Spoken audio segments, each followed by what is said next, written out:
Good evening friends, কেমন আছো সবাই? দেখো, মেয়ে বললো তাই বলে একটু ঘুরতে বের হয়ে পড়লাম আগরতলা। এটা এলবার্টেক্কা পার্ক। তো আমার হাজব্যান্ড আর মেয়ে আমি মিলে তিনজন বাইকে করে চলে এলাম একটুখানি ঘুরতে। মেয়ে বললো একটু ঘুরতে ইচ্ছে করছে, তো এই ফাঁকে তোমাদেরও একটা ব্লগ দিতে পারলাম। তাই বলে দেখো, পুরো জায়গাটাই আমি একটু দেখানোর চেষ্টা করেছি।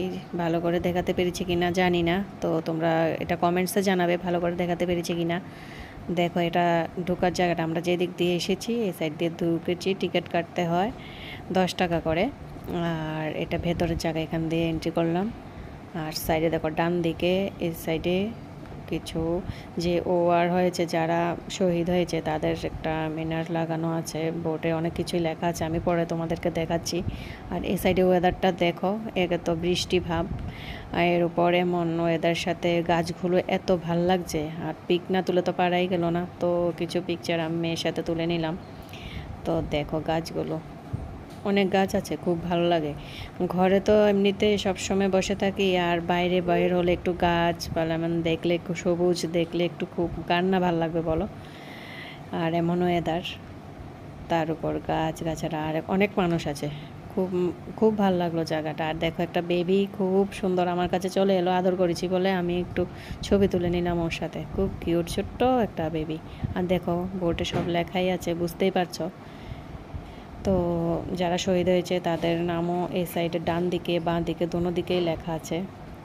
এটা একটা উঁচু করে একটা জায়গা, এখানে তাদের নাম সব কিছুই দেওয়া আছে, যখন যুদ্ধ হয়েছিল কে কে শহীদ হয়েছে এখানে সব ব্যাটালিয়নদের নাম লেখা আছে। আর পেছনের জায়গাটা, এই জায়গাটার একটু পেছনেই বাচ্চাদের একটা পার্ক আছে, ছোট একটু জায়গাতে পার্ক আছে, আর প্রচুর গাছ আছে। খুব সুন্দর জায়গাটা, মানে ছোটোর মধ্যে হলেও, মানে এত বেশি বড় না হলেও খুবই সুন্দর। আর উপরেও আমরা গিয়েছি, উপর থেকেও নিচের জায়গাটা দেখতে খুবই সুন্দর। আর দেখো ওয়েদারটা দারুণ দারুণ। তোমরা সবাই অবশ্যই কমেন্টে জানাবে কেমন লেগেছে জায়গাটা। আর যাবে, ওখানে যাবে, ঘুরে আসবে বাচ্চাদের নিয়ে, খুব ভালো লাগবে। এমনিও ঘোরা যায়, অনেক মানুষ দেখেছি, কেউ কেউ বান্ধবীর সাথে, কেউ ফ্যামিলির সাথে, কেউ আবার ফৌজি কিছু দাদা তাদের ওয়াইফ এবং বাচ্চাদের নিয়ে ওখানে পার্কে খেলাচ্ছে বাচ্চাদেরকে, খুব ভালো লাগলো। দেখো ওই জায়গাটাতে ছিলাম, এখানে পেছনটা চলে এসেছি আর কি, পেছনটাইও এখানে পার্ক আছে। দেখো এখানে অনেক মানুষ খেলছে, মানে ছোটো বাচ্চাদের খেলাচ্ছে এখানে।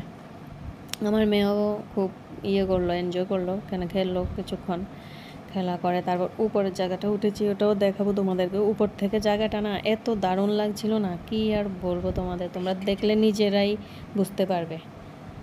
আর ওয়েদারটার সাথে সবুজ গাছ সব কিছু মিলেই খুব ভালো লাগছিল।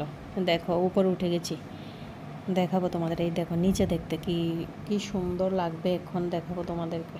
আর মেয়ে বলছে, মা তো আমাকে একটু মোবাইলটা দাও, আমি ভালো করে একটা ছবি তুলে দিই নিচের জায়গাটার। ও ছবি তুলে দিয়েছে আমাকে, এই দেখো। আমি তো ভিডিও করেছি, ও পিক তুলে দিয়েছে কয়েকটা, খুব সুন্দর। দেখেছো কি সুন্দর লাগছে। উপর আছে কিন্তু জায়গাটা একটুখানি উঠতে, একটু সামলিয়ে উঠতে হয়। দেখো ভিউটা কেমন লাগছে, তোমরা নিজেই বলবে, নিজেই কমেন্টে জানাবে ভিউটা কেমন লেগেছে।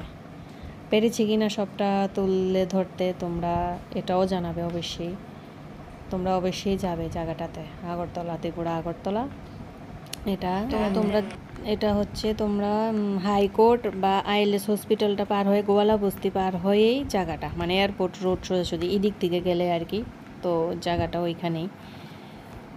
দেখো আমরা নেমেও যাচ্ছি, আর বৃষ্টি চলে এসেছে নামতে নামতে, স্লিপারি জায়গা হয়ে গেছে, খুব সাবধানে নামতে হয়েছে। মেয়ে আর হাজব্যান্ড তো সামনে সামনে চলে যাচ্ছে, আমি আস্তে ভিডিও করে তোমাদের জন্য দেখানোর জন্য কী কী আছে আস্তে ধীরে এই করে নামছি। গাছ আছে, কিছু ফুল গাছ আছে সাইডে। দেখো ওয়েদারটা, সিনারিটা কি দুর্দান্ত। আমার মেয়েই তুলেছে পিকগুলো। তোমরা অবশ্যই যাবে আর কমেন্টে অবশ্যই জানাবে কেমন লেগেছে। আর দেখো কি বৃষ্টি, বের হয়েছে মাত্র বৃষ্টি, আর এখানে একটু লেট হয়ে গেল, আধ ঘন্টা এখানে দাঁড়িয়েছিলাম। তো সব কিছুই তোমাদের দেখানোর চেষ্টা করেছি। কেমন লেগেছে আমার ব্লগটা তোমরা অবশ্যই কমেন্টে জানাবে, আর গিয়ে অবশ্যই ঘুরে আসবে। ভালো থেকো সবাই। আমরা এখন চলেই যাব, সন্ধ্যা প্রায় হয়ে গিয়েছে, সাইডে লাইটগুলো জ্বলছে, দেখতে পাচ্ছ সন্ধ্যা হয়ে গেছে। তো বাই, অনেকদিন পর একটা অনেক বড় ব্লগ দিলাম। টাটা, ভালো থেকো, ঘুরে আসবে অবশ্যই কিন্তু।